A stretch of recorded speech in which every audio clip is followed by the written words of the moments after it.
Spring training games start in a few weeks, and I thought it was a perfect time to react to some follower hot takes. I went onto my Instagram at MetsRSL and posted on my story asking for you guys to send in your hot takes, and I got a bunch, and I'm going to be reacting to them. This is going to be modeled after Draftnik Mark, the GOAT's video, buy or sell. That's exactly how we're doing this. Let's get into it. First one here from Evan claims Marcus Stroman will win Cy Young. I genuinely want to know what hardcore narcotics you're consuming.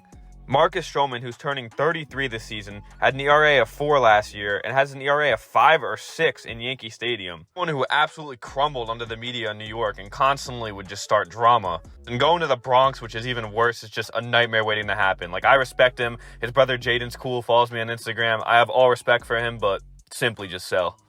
Apparently, Evan was sharing some of his shit with Luke here, who thinks Shohei Ohtani is going to have under an 800 OPS.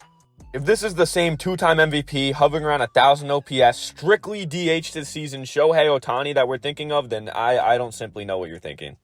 Outside of the Mickey 2020 season, the shortest OPS Ohtani ever posted was in the mid to high 800s.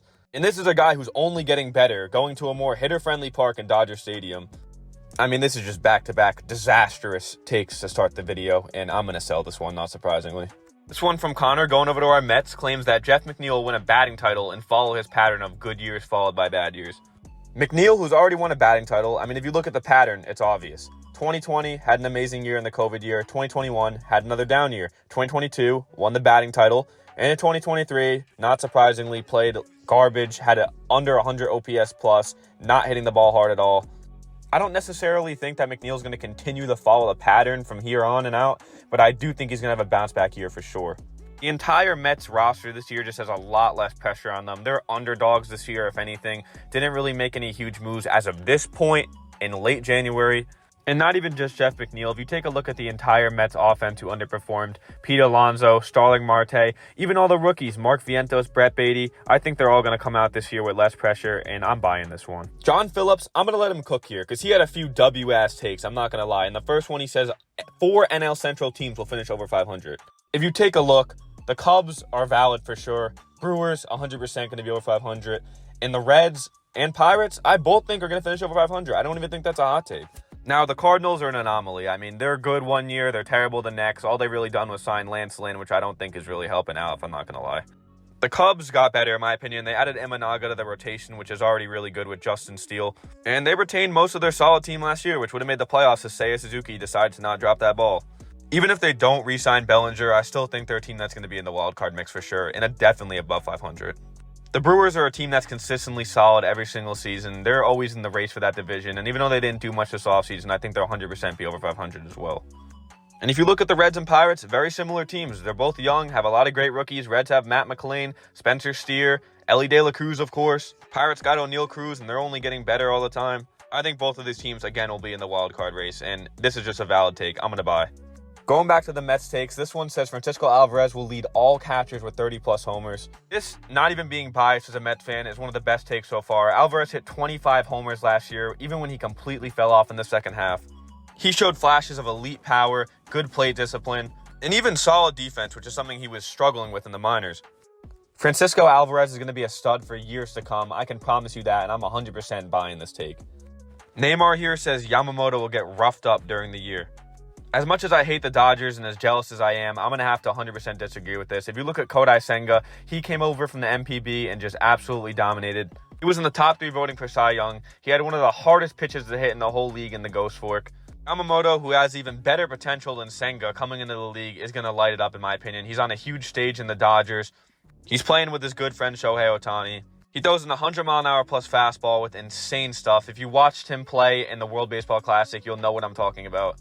And this one really is a hot take. I could be totally wrong, God forbid, but I think Yamamoto is going to be amazing this year, and I'm excited to see him play. The next hot take is Jose Ramirez MVP, and this one's actually really interesting. Jose Ramirez is probably one of the most underrated players in the whole AL, if not the entire MLB. The last few years, he's definitely been outclassed by Aaron Judge, Shohei Ohtani, Mike Trout, and he never really had a chance to win MVP.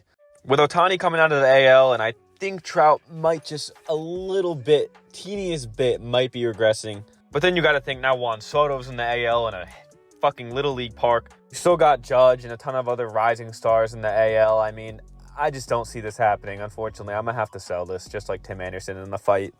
The next take from Jose here is that the Padres will have the greatest redemption arc in MLB history. I mean, if you take a second to think about the Padres, they're very similar to the Mets in the way where they both spend a ton of money on their rosters and just fail to show up every single season.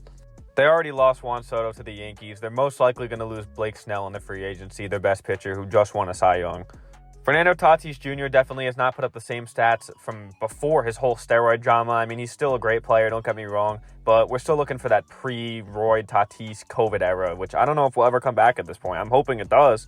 Then you look at another guy like Xander Bogaerts, who got inked to a fat contract and, I mean, was pretty disappointing last year, just like the whole Padres. Manny Machado, another guy who was a little disappointing last year, and, I mean, this might be the last year of his contract. He's a free agent after next season, and we don't know. We just don't know what the Padres are going to look like, so I'm going to have to disagree with this one for right now. I mean, they could make some moves to prove me wrong or have a great year. Maybe there's less pressure and that helps them out, but we'll have to see. But I'm going to have to sell this one for now. This next one's pretty controversial in all the wrong ways, saying Trevor Bauer deserves another chance in the MLB. Now, I'd love to give my opinion on this despite its controversy, but I'm actually a huge fan of Trevor Bauer. I mean, he posted me on his story a couple times when I was supporting him. But besides that, I mean, I've been a huge fan of Bauer since COVID, really, in the Cy Young season. I used to watch his vlogs that he would make every week, which was super entertaining. And he's overall just been an amazing character for MLB. He's out there with his little sword celebration. The whole sticky stuff controversy. I mean, he's been around so much drama. It's not even funny. He's like the Kanye of the MLB. But, I mean, as far as I know, Trevor Bauer has been proven innocent, and he's been through so much with all the legal issues, MLB suspensions that he's been serving, all the drama even before this came out. I mean, you got to feel for him a little bit, and there's definitely more information going on that we all don't know about, that I certainly don't know about, so I can't really make judgments as far as the future, but in my opinion, I do think he deserves a second chance. As in general, I do believe in second chances, unless you're someone like Marcell Ozuna, which I don't know why he's even in the MLB, Wander Franco, which I don't think he'll ever see the field again, thankfully. I truly do believe in second chances, and I think Trevor Bauer deserves a chance, and I still think he could be a solid pitcher. He's in his early 30s, and he came off a Cy Young season and pitching well in 2021 in the short time he was out there, and I'm a Trevor Bauer fan. I would love a team to sign him, New York Mets, but we don't know what's going to happen with all that, but I'm going to buy this one. We're hopping back to the delusion, so brace yourself for incompetence, as Connor here says that the Mariners will make the playoffs and the defending World Series champion Rangers will miss somehow. The defending World Series champion Texas Rangers, who really didn't lose that much, they're going to get a healthy Max Scherzer back for next season, which isn't really much, but it's still something. It will be getting a healthy Jacob deGrom back at some point. Don't forget, I know he fell off the face of the planet after that UCL injury, but he's coming back with vengeance. Signed Met legend David Robertson, and he's going to help out their bullpen too for sure. I mean, yeah, there's a good chance that the Mariners might go ahead and make the playoffs. I'm not doubting that whatsoever, but claiming that the Texas Rangers are going to miss the playoffs is crazy. You can go join the Marcus Stroman guy and the Ohtani under 800 OPS dude in fucking Delusion Town. I'm selling this one. Lewis coming in here with some confidence, saying Juan Soto will hit 50 home runs and win MVP next season. As much of a salty, janky-hating Mets fan I am, I got to be honest that this isn't that crazy. If you look at Juan Soto playing in the NL in the past, I mean, he's put up 30-plus bombs every year, almost amazing power numbers. One of the best raw power hitters in the game, for sure. Now, taking the current-day Ted Williams and throwing him into Yankee Stadium, which is a Little League park, as we all know, which is like, I think, 314 feet down the line in right field. I mean, my 8-year-old cousin could probably crank one out of there. I mean, Juan Soto really does have the perfect hitter profile for Yankee Stadium. I mean, I know they used to say that about Joey Gallo, but, I mean, he sucks. But as much as I don't want to, I mean, I do agree. I could see Soto hitting 50 bombs in that stadium and potentially being up there in MVP numbers. If his own teammate Aaron Judge doesn't take it away from him, I'm going to have to buy this one, unfortunately. This dude Dylan here just typed with a straight face that the Detroit Tigers will respectfully win the AL Central. I mean, I'm going to have to disagree with this one with flying colors. I mean, you're still stuck with Javier Baez, who might be the worst hitter in all of baseball. Puts up a 500 OPS every single year. Even though I used to love him as a Met, he's just so lazy. He would swing at absolutely anything. If you went up there and threw the fucking rosin bag at the plate, he would probably be swinging. Not only that, but you just lost Eduardo Rodriguez, who's probably your best pitcher. I'm just going to have to sell this all around. If anything, you're not even the best underdog in your own division. The Royals with Bobby Witt Jr., who's going to be an MVP candidate, probably have a way better chance of taking the division. So I know you're stuck with the shitty Pistons, the Tigers, the Red Wings, who are mid. I mean, you can look forward to the Lions next year, hopefully not choking an NFC championship, because that's all you're going to have in the Detroit sports world. That's going to wrap it up for this hot take video, but I'm curious to see what you guys think of my opinions. So go ahead and drop that in the comments. Make sure to like and subscribe, and also leave your hot takes for the next version of this video I'll do, so maybe you can be in the video. But that's all from me today. I'll see you guys in the next one. Peace out.